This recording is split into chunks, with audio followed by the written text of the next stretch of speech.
सुमन की शादी राकेश नाम के लड़के से होती है। राकेश बहुत ही शरीफ था।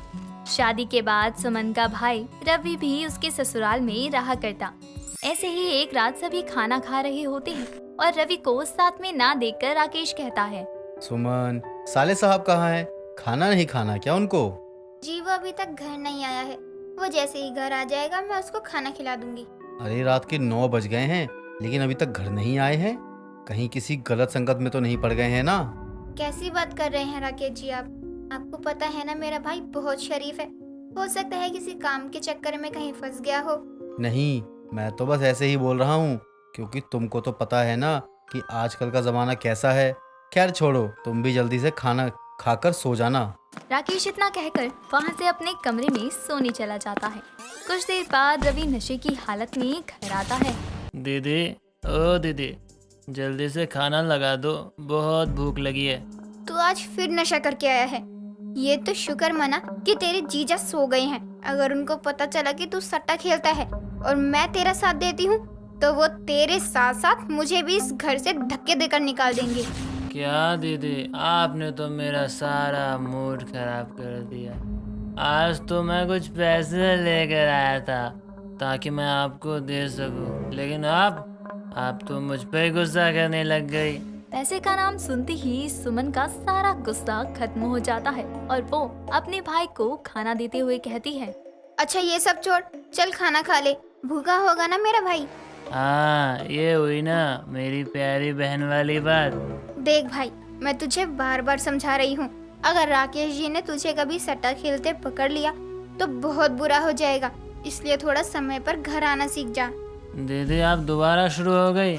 अगर आपको खाना नहीं देना है तो मुझे बता दो, मैं बाहर से खा लूँगा या फिर घर छोड़ कर ही चला जाता हूँ। बहुत पैसे हैं मेरे पास, बहुत। अगर घर छोड़कर चला गया तो मुझे पैसे कौन देगा? राकेश जी इतने पैसे कमाते ही नहीं हैं। मैं उन पैसों से घर के खर्चे के साथ साथ अपना शौक कैसे पूरा करूँगी? क्या सोचने लग गई दीदी? जाऊँ क्या मैं घर छोड़कर? कैसी बात कर रहा है तू? मैं तुझे घर से थोड़ी ना भगाना चाहती हूँ। मैं तो बस ये कह रही हूँ कि दीदी बस, अब मुझे कुछ नहीं सुनना है। आप क्या कहना चाहती हो और क्या नहीं, मैं सब समझता हूँ। अब मुझे खाना भी नहीं चाहिए, नहीं खाऊंगा मैं जा रहा हूँ सोने के लिए। सारा नशा उतार दिया। रवि इतना बोलकर अपने कमरे में जाकर सो जाता है। अगले दिन राकेश नाश्ता करके अपने ऑफिस के लिए निकलता है और सभी अपने अपने काम में लग जाते हैं। कुछ देर बाद रवि सोकर उठता है। रवि को देखकर सुमन की सास सरला उसे ताने देते हुए कहती है, उठ गए लाड साहब, आजकल के लोगों को कोई शर्म ही नहीं है। हमारे जमाने में हमारे मायके वाले बेटी के घर का पानी तक नहीं पीते थे, लेकिन आजकल के लोग तो अपनी बहन के ही ससुराल में आकर बस गए हैं और कंधों पर बोझ बन जाते हैं। कमबख्त बुढ़िया, तुझे तो एक दिन मैं सट्टे में लगा दूंगा और जानबूझ के हार जाऊंगा। फिर जीतने वाले से कहूंगा कि तुझसे इतना काम करवाए, किसी को कुछ कहने के लायक ही ना बचे तू। रवि सरला की बातों का कोई जवाब नहीं देता। कुछ देर बाद वो घर से निकलकर सीधा अपने सट्टे के अड्डे पर जाकर जुआ खेलने लगता है। ऐसे ही दिन बीतते हैं और रवि रोज सट्टा खेलता और जीते हुए पैसे सुमन को ला कर देता। ऐसे ही एक दिन राकेश अपने ऑफिस से घर जा रहा होता है। तभी उसकी नजर रवि पर पड़ती है और वो खुद से कहता है, ये तो रवि है, लेकिन ये रवि यहाँ पर क्या कर रहा है? ये तो ऑफिस जाता था ना, फिर इस जगह ये सट्टा। इसका ये मतलब है कि ये सुमन मुझसे झूठ बोलती थी कि रवि जॉब पर जाता है, लेकिन असल में तो वो यहाँ सट्टा खेलता है और सारे पैसे अपनी बहन को देता है। आज ही मैं रवि को घर से निकाल दूंगा। राकेश इतना बोलकर वहाँ से बिना कुछ बोले घर चला जाता है। रात को खाना खाते वक्त राकेश कुछ सोच रहा था। तभी सरला कहती है, क्या हुआ बेटा, तू खाना क्यों नहीं खा रहा है? इतना परेशान क्यों है? हाँ राकेश जी, आप खाना क्यों नहीं खा रहे हैं? ऑफिस में कोई बात हो गई है क्या? नहीं, ऐसी कोई बात नहीं है। अच्छा सुमन, वो हमारे साले साहब कहाँ हैं? आज भी किसी काम में फंस गए हैं क्या? हाँ शायद, लेकिन आप उसकी चिंता मत कीजिए। वो जैसे ही घर आ जाएगा मैं उसको खाना खिला दूंगी। नहीं, कोई ज़रूरत नहीं है उसको अब इस घर में रहने की, ठीक है? अपने भाई को बोल देना कि वो अपने लिए कोई दूसरा घर ढूंढ ले। ये शरीफ लोगों का घर है, ना कि किसी जुआरी का। लेकिन राकेश जी, मेरे अलावा उसका कोई भी नहीं है। वो मुझसे दूर कैसे रहेगा? मैं मानती हूँ कि वो सट्टा खेलता है, लेकिन वो उन पैसों से कोई बुरा काम नहीं करता है। मुझे ये सब नहीं पता है। आज मैंने उसको अपनी आंखों से सट्टा खेलते हुए देखा है और वो नशे की हालत में था। ना जाने तुमने उसको कैसे संस्कार दिए हैं। और सट्टा खेलना भी बुरी आदत होती है। मुझे तो उसके भाई पर पहले से ही शक था। जब वो सुबह उठता तब उसकी आंखें हमेशा लाल रहती, जैसे रात भर बैठकर वो दारू पीता था। पर राकेश जी, मुझे कुछ नहीं सुनना है। अगर तुम अपने भाई के बिना रह सकती हो तो तुम यहाँ पर रुकोगी, और अगर तुम उसके बिना नहीं रह सकती हो तो फिर तुम्हारा भी यहाँ कोई काम नहीं है, तुम भी जा सकती हो। राकेश इतना बोलकर अपने कमरे में चला जाता है। कुछ देर बाद रवि घर आ जाता है और सुमन उसे सारी बात बताती है और घर से ही निकाल देती है। ऐसे ही दिन बीतता है और रवि सुमन के घर के पास ही अपना खुद का घर लेता है और साथ ही शादी भी कर लेता है। धीरे धीरे करके रवि को सट्टे की बहुत गंदी लत लग जाती है और धीरे धीरे वो अपने घर की सभी चीजें सट्टे में हारने लगता है। ऐसे ही एक दिन रवि अपनी पत्नी यशोदा को मारकर कहीं ले जा रहा था। तभी ये सब राकेश देख लेता है और उसके पास आता है। ये सब क्या कर रहे हो रवि? तुम अपनी पत्नी को मार क्यों रहे हो? आपको इससे क्या मतलब? ये मेरी पत्नी है, मैं इसको मारूं, काटूं, फेंकूं, जलाऊं, जो चाहे करो। आप बोलने वाले कौन होते हो? आप हमारे बीच में मत बोलो, ठीक है? अरे पर तुम इसको लेकर कहाँ जा रहे हो? भाई साहब, मुझे बचा लीजिए। ये मुझे सट्टे में हार गए हैं और मुझे वहाँ ले जा रहे हैं। इनको बोलिए ना कि वो मुझे वहाँ ना ले जाए। राकेश यशोदा को छोड़ने को कहता है और पुलिस बुलाने की धमकी भी देता है। रवि पुलिस के डर से यशोदा को छोड़ देता है और वहाँ से भागता है। राकेश घर आकर ये सारी बात सुमन को कहता है। तुम्हारा भाई सट्टे की लत में इतना पागल हो गया है कि उसने अपनी बीवी को ही दांव पे लगा दिया और सट्टे में हार गया है वो। तो क्या हुआ? वो उसकी बीवी है, वो चाहे उसके साथ कुछ भी करे। हम बोलने वाले होते कौन है? वैसे भी पैसा है तो सब है। अगर ये बीवी चली जाएगी तो बदले में पैसा आएगा, तो मेरा भाई 10 पत्नी ले आएगा। सुमन की बात सुनकर राकेश को अजीब लगता है, लेकिन वो उसे कुछ नहीं कहता। ऐसे ही दिन बीतते हैं और एक दिन राकेश अपने साथ एक आदमी को घर लेकर आता है जो सुमन को अपने साथ ले जाने लगता है, लेकिन वो मना कर देती है और चिल्लाती है। राकेश जी, मुझे बचाओ, ये आदमी मुझे अपने साथ ले जा रहा है। सुमन, मुझे माफ कर देना। मुझे सट्टे की लत लग गई है और मैं तुमको सट्टे में हार गया हूँ। तुम्हारे भाई को देखकर मुझे भी पैसे की भूख जाग गई। अब तुमको इसके साथ जाना ही होगा। कैसे पति हैं आप? अपनी ही पत्नी को सट्टे में हार गई। भला कोई अपनी पत्नी को जुए में लगाता है क्या? मुझे कहीं नहीं जाना है। अपनी माँ को सट्टे में लगा देते। मैं क्यों जाऊँ? तेरा पति है तो तुझे ही सट्टे में गिरवी रखेगा ना। वैसे भी पैसे से बढ़कर कुछ नहीं होता। तू जाएगी तो और ले आएंगे। हाँ माँ, बिल्कुल सही बोल रही है। पैसे है तो तुम्हारी जैसी 10 आ जाएंगी। पत्नी हूँ तो इसका ये मतलब नहीं है कि कहीं से भी उठाकर कहीं भी फेंक देंगे या फिर किसी को भी बेच देंगे। तुम्हें जाने में क्या दिक्कत है? यही बात जब मैंने तुम्हारे भाई के लिए कहा था तो तुमने भी तो कहा था कि उसकी पत्नी है, चाहे वो उसके साथ कुछ भी करे। फिर अपने समय ऐसा क्यों कर रही हो? राकेश की बातें सुनकर सुमन को अपनी गलती का पछतावा होता है और वो राकेश से माफी मांगती है और वादा भी करती है कि अपने भाई को समझाएगी। सत्या, सत्या उठ जा, कब तक सोती रहेगी? कॉलेज नहीं जाएगी क्या? माँ क्या है, सोने दो ना। आज कॉलेज में कोई क्लास नहीं है क्योंकि क्या? माँ यार, कॉलेज में आग लग गई है। अभी राधा का मैसेज आया था, इसलिए 1 हफ्ते तक कॉलेज नहीं खुलेगा। अब सोने दो। न्यूज में तो ऐसे कुछ नहीं आया। इतने बड़े कॉलेज में आग लगेगी तो खबर तो आएगी ही। दोबारा देखती हूँ, क्या पता अब आई हो न्यूज। रमा हॉल में जाकर टीवी ऑन करती है तो उसमें ब्रेकिंग न्यूज में सत्या के कॉलेज की खबर आ रही होती है कि इसके कॉलेज में शॉर्ट सर्किट होने की वजह से कॉलेज में भयंकर आग लग गई, जिसमें किसी बच्चे को कोई नुकसान नहीं हुआ, लेकिन कॉलेज को बहुत नुकसान हुआ। ये सब देखकर रमा चिल्लाते हुए सत्या को आवाज लगाती है। सत्या, सत्या जल्दी आ, देख तेरी दोस्त राधा टीवी पर आ रही है, जल्दी आ। सत्या आंखें मलती हुई बाहर आती है और अचानक टीवी की तरफ देखकर हैरान हो जाती है कि सच में उसके कॉलेज में आग लग गई और उसकी दोस्त राधा टीवी पर रो रही है। ये देखकर सत्या बहुत हैरान थी। तभी रमा उसको गले लगाकर बोलती है, शुक्र है मेरी बच्ची तू नहीं गई आज कॉलेज। तुझे कुछ हो जाता तो मेरा क्या होता। राधा को शुक्रिया बोलियो कि उसने तुझे समय पर बता दिया। हे भगवान, मैंने तो ऐसे ही कॉलेज ना जाने के लिए झूठ बोला था। ये सब सच कैसे हो सकता है? अब से कुछ भी सोच समझ कर बोलूंगी। भगवान किसी को नुकसान ना हुआ हो बस। सत्या अपने झूठ को सच होता देखकर खुद भी बहुत हैरान होती है। अब समय गुजरता है। कॉलेज वाले इस साल के एग्जाम कैंसिल करके सबको प्रीवियस ईयर के परफॉर्मेंस पर पास कर देते हैं, जिसके बाद अब कॉलेज का आखिरी साल घर पर रहने की वजह से रमा की आंखों में सत्या बड़ी हो जाती है और वो उसके लिए रिश्ते देखना शुरू करती है। कुछ ही समय में हरीश नाम के लड़के का रिश्ता सत्या के लिए आता है और वो अपनी माँ गीता के साथ उनके घर आता है, जिस पर रमा उनका स्वागत करते हुए उनसे बोलती है, और बेटा तुम्हें क्या क्या पसंद है, और मेरी बेटी सत्या तुम्हें कैसी लगी? आंटी जी क्या पसंद है ये तो नहीं पता, लेकिन हाँ क्या नहीं पसंद है वो पता है। तो वही बता दीजिए कि आपको क्या पसंद नहीं है। मुझे झूठ बोलना और झूठ सुनना पसंद नहीं है। झूठ से ना सख्त नफरत है मुझे। मैंने ना आज तक ना झूठ बोला है और ना किसी का झूठ बर्दाश्त किया है। और मैंने आज तक गिनती के ही सच बोले होंगे। खैर, ये तो कहने वाली बात है। वैसे लड़का तो अच्छा है, अगर इनकी तरफ से हाँ हुई तो मैं भी हाँ बोल दूंगी।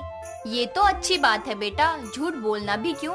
मेरी सत्या तो दूसरों से कभी झूठ नहीं बोलती, तो अपनों से क्या ही बोलेगी।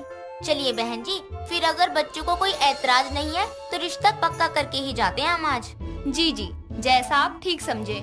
दोनों परिवार वालों की सहमति से सत्या और हरीश का रिश्ता पक्का हो जाता है और अब कुछ ही समय में दोनों की शादी भी हो जाती है और सत्या अपने ससुराल में कदम रखती है। शादी की पहली रात ही जब सत्या अपने कमरे में घूंघट ओढ़े बैठी थी तो मन ही मन खुद से बोलती है, हे भगवान, मैं आज इस रात के लिए कैसे तैयार नहीं हूँ। ये पीरियड्स भी ना अभी होने थे, लेकिन हरीश को कैसे कहूँ? कहीं उनको ये ना लगे कि मैं झूठ बोल रही हूँ, या कहीं ये ना सोचें कि मेरी शादी जबरदस्ती हुई है। क्या करूँ क्या करूँ? सत्या इतना सोच रही होती है कि तभी हरीश कमरे में आता है और जैसे ही सत्या के करीब आकर उसका घूंघट हटाता है तो सत्या बोलती है, हरीश जी, आप बुरा ना माने तो मैं एक बात कहूँ? अरे हाँ सत्या जी, आप बेहिजक मुझसे बोल सकती हैं। वो मेरा आज पेट खराब है, तो क्या हम अपनी इस रात को सिर्फ आराम करके निकाल सकते हैं? अरे बस इतनी सी बात, आपने तो मुझे डरा ही दिया था। कोई नहीं, आप आराम करिए। हरीश के इतना बोलते ही सत्या अपने पेट पर हाथ रखती है, क्योंकि अब उसका पेट सच में खराब हो गया था। वो भागते हुए बाथरूम जाती है। कुछ देर में बाहर निकलती है, लेकिन बिस्तर तक पहुंचने से पहले ही दोबारा बाथरूम जाती है। लगभग 1 घंटे तक सत्या को बाथरूम के अंदर बाहर करते देखकर हरीश बोलता है, इनकी हालत तो सच में ज्यादा खराब है, मुझे ना दवाई लानी चाहिए। वैसे कितनी अच्छी बात है कि ना मुझे ना सच बोलने वाली पत्नी मिली है। हे भगवान, पहले ही पीरियड्स की वजह से पेट दर्द था, ऊपर से ये पेट खराब और हो गया है। बेचारी सत्या अपने झूठ के चक्कर में एक बार फिर फंस जाती है, लेकिन हरीश उसको दवाई लाकर देता है, जिससे सुबह तक उसकी हालत ठीक हो जाती है।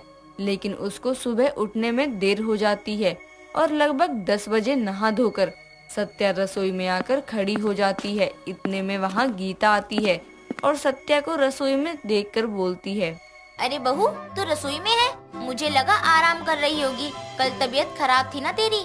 माँ जी, अब मैं ठीक हूँ और मैं तो कब की उठ गई थी, लेकिन माफ करना, मैंने खीर बनाई थी और मेरी लापरवाही की वजह से जल गई, इसलिए मैंने दोबारा खीर चढ़ाई है। कुछ ही देर में आपको लाकर देती हूँ अपनी पहली रसोई की खीर। कोई नहीं बहू, आराम से बना, खुद को नुकसान मत पहुँचाइयो बस। अच्छा, मैं अपने कमरे में जा रही हूँ, वहीं खीर ले आई हो। गीता इतना बोलकर चली जाती है, जिसके बाद सत्या बोलती है, शुक्र है सासू माँ को शक नहीं हुआ कि मैं झूठ बोल रही थी। करती भी क्या मैं, और अब पहले ही दिन मैं लेट उठकर अपना इम्प्रेशन थोड़ा ना खराब कर सकती थी। अब जल्दी से खीर चढ़ा देती हूँ। सत्या गैस पर खीर चढ़ा के रसोई की दूसरे कामों में लग जाती है और कुछ देर में उसके ध्यान न देने की वजह से उसकी खीर जल जाती है और पूरी रसोई में धुआं होने लगता है। कमरे में बैठी गीता को भी जब जलने की बदबू आती है तो वो रसोई में आती है और बोलती है, बहू क्या किया, दोबारा खीर जला दी क्या? इस बार पहले से भी अच्छे तरीके से जलाई है, शायद जब भी बदबू आ रही है, धुआं भी हो गया। माँ जी माफ कर दो, मैं दूसरे कामों में लग गई थी, माफ कर दो। कोई नहीं बहू, चल अब रसोई की खिड़कियाँ खोल दे सारी, मैं मदद करती हूँ। दोनों सास बहू रसोई की सारी खिड़कियां खोलने लगती हैं तो गीता को खिड़की खोलते हुए अपनी पड़ोसन माया अपने घर आते दिखती है। उसको देखकर गीता अपनी बहू से बोलती है, बहू देख, हमारी पड़ोसन माया हमारे घर आ रही है और ये औरत एक नंबर की चाटू है। एक बार आती है तो 4-5 घंटे दिमाग चाट के ही जाती है। इसलिए जब ये आए तो बोलियो सासू माँ के सर में दर्द है या कुछ और जो भी बोलियो, बस इसको मुझसे मिलने मत दियो, मैं ऊपर वाले कमरे में जाती हूँ। इतना बोलकर गीता भागते हुए ऊपर वाले कमरे में चली जाती है। उसके कुछ ही पल बाद माया घर में आती है और बोलती है, अरे गीता बहन कहाँ हो? ओ गीता बहन, बहू के आने के बाद तो बाहर ही नहीं निकलती। नमस्ते आंटी जी। नमस्ते बहू। और तुम्हारी सासू माँ कहाँ है? नई नवेली बहू को रसोई में लगाकर खुद कहाँ है? वो माँ जी ना सीढ़ियों से गिर गई थी, इसलिए हम उनको अभी हॉस्पिटल लेके जा रहे हैं, इसलिए आप उनसे अभी मत मिलिए। हाय हाय, गीता बहन के साथ ये क्या हुआ? बहू जल्दी ले जाओ उनको। कहाँ है? मैं भी संभालू जाकर क्या? नहीं नहीं आंटी जी, मैं हूँ उनके पास, आप घर जाइए, जब हम घर आ जाएंगे आप तब मिल लीजिएगा।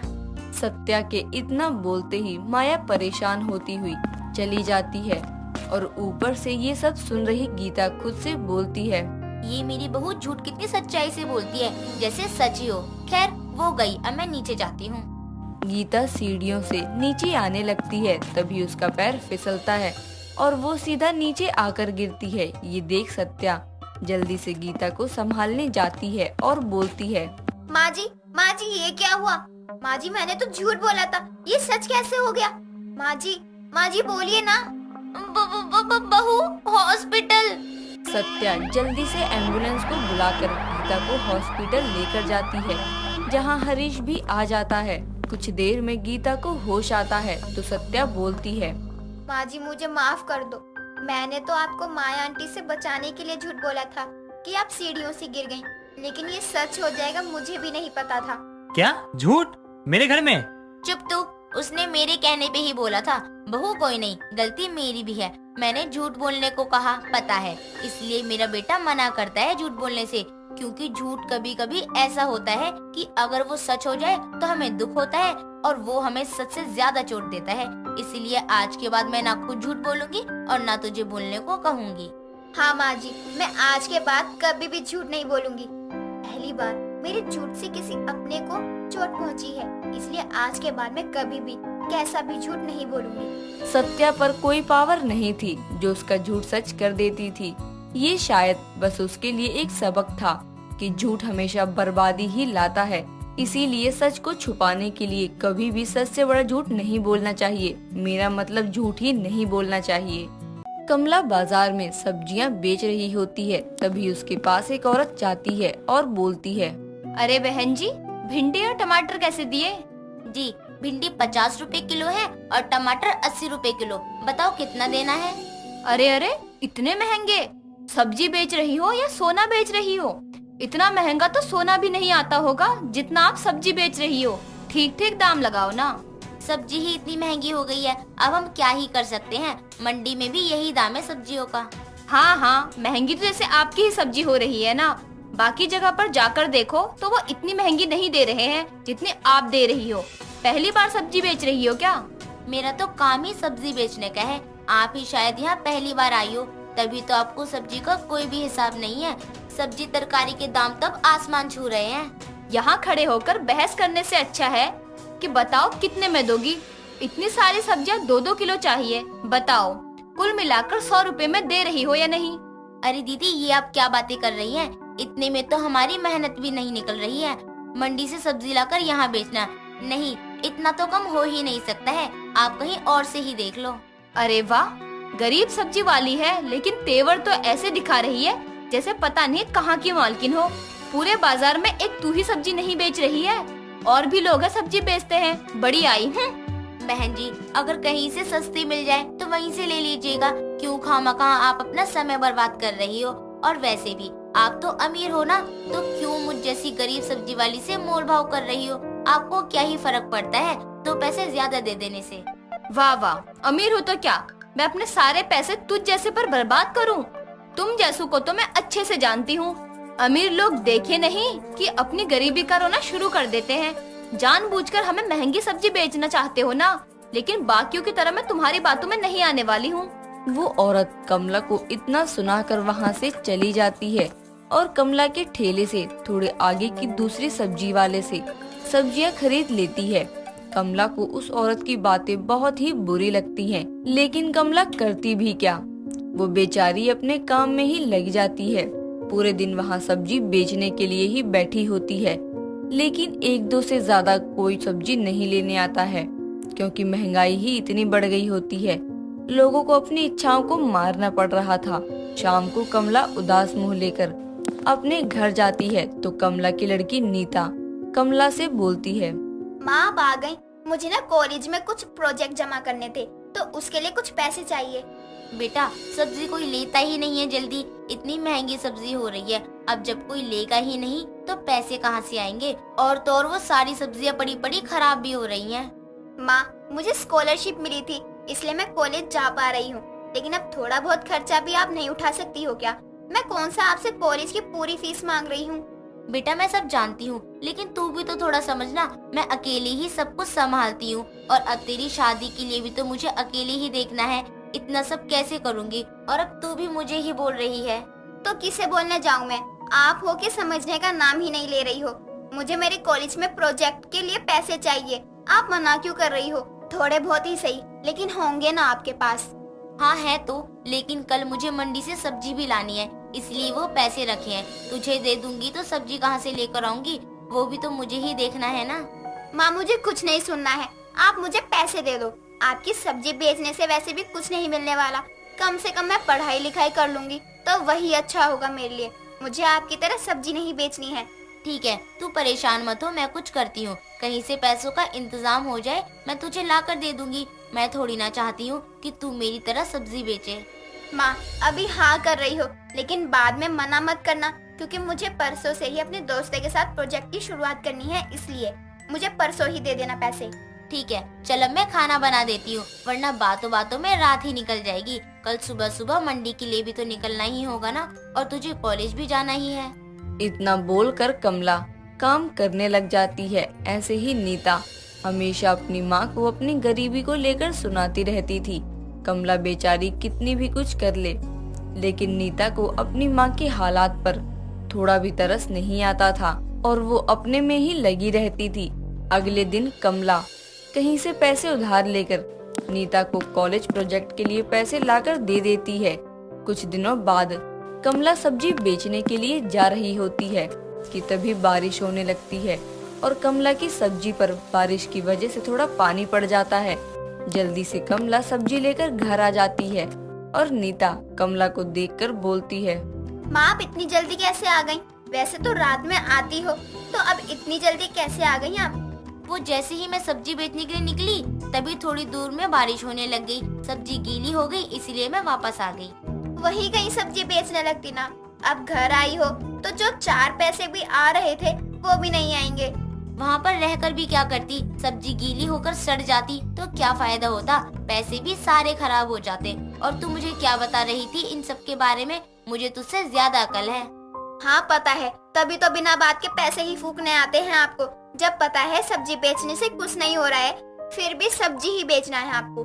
मुझे अपने दोस्तों को बताने में भी अच्छा नहीं लगता है। बेटा तुझे बुरा लगता है, लेकिन मैं शुरू से यही काम कर रही हूँ और आज तक सब्जी बेचकर ही अपना घर चला रही हूँ। ये तो हर काम में ही होता है ना, नफा नुकसान। इसका मतलब ये थोड़ी ना है कि हम हार मान ले। माँ इसमें नफा होता हुआ कभी नहीं दिखा है, केवल नुकसान ही हुआ है, क्योंकि आप एक गरीब सब्जी वाली ही रह गई हो। कभी गरीब सब्जी वाली से उठकर बड़ा कुछ करने का सोचा नहीं है क्या आपने? तुझे मुझे ताने मारने से फुर्सत मिले तब तुझे कुछ दिखाई देना। मैं तो कुछ भी कर लूं, तुझे दिखाई ही नहीं देता है। 4 किताब क्या पढ़ ली तूने? खुद को पता नहीं क्या समझ रही है। दोनों माँ बेटी में बहस चल ही रही होती है कि तभी वहाँ बारिश से भीगते हुए कमला की पड़ोसन नीलम आती है और बोलती है, अरे कमला बहन, मैं तो ये बोल रही थी कि मेरे घर में फंक्शन है तो मुझे सब्जियों की जरूरत है। हाँ बताओ ना, कितनी सब्जी चाहिए और कब तक चाहिए? मैं आपके घर ही भिजवा दूंगी ना। मुझे आलू के 2 बोरे चाहिए, प्याज, टमाटर, लहसुन और भी बहुत सारी सब्जियां हैं। मैंने इस पर्ची पर सब लिख दिया है, आप दे देना।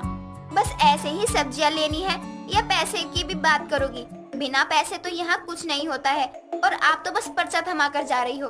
नीता, ये कैसी बातें कर रही है? तुझसे बड़ी है, थोड़ा तमीज से बात कर। माँ, तमीज में ही बात कर रही हूँ मैं, लेकिन मैं इनसे बस इतना ही पूछ रही हूँ कि पैसे का क्या? अब इतनी सब्जियाँ ले रही हैं तो पैसे का हिसाब भी तो करना ही होगा ना। आप कभी कुछ बोलती ही नहीं होंगी, तभी शायद आप गरीब सब्जी वाली ही रह गई।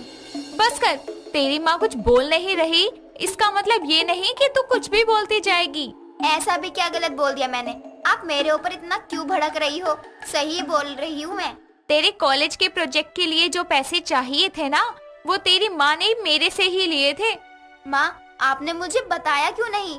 तुझे क्या ही बताती, तू तो अपनी माँ को ही गलत बोल रही है। तुझे शायद पता नहीं है, इस पूरे गांव में तेरी माँ भले ही महंगी सब्जियाँ बेचती हो, लेकिन सबसे अच्छी सब्जियाँ तेरी माँ के पास ही है। तो क्या हो गया, फिर भी तो गरीब सब्जी वाली ही हो ना। तुझे कभी समझ नहीं आने वाला है। अब तो जो भी तेरी माँ से सब्जियाँ लेता है वो कभी कुछ गलत बोलता ही नहीं है, बल्कि तारीफ ही करता है।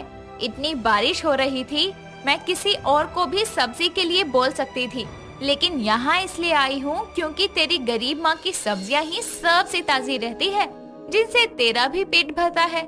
नीलम की बातें सुनकर नीता को अपनी गलती का एहसास होता है और वो जो बार बार अपनी माँ को ही गलत बोल रही थी, वो बोलना बंद कर देती है और आगे से अपनी माँ की मदद करने लगती है।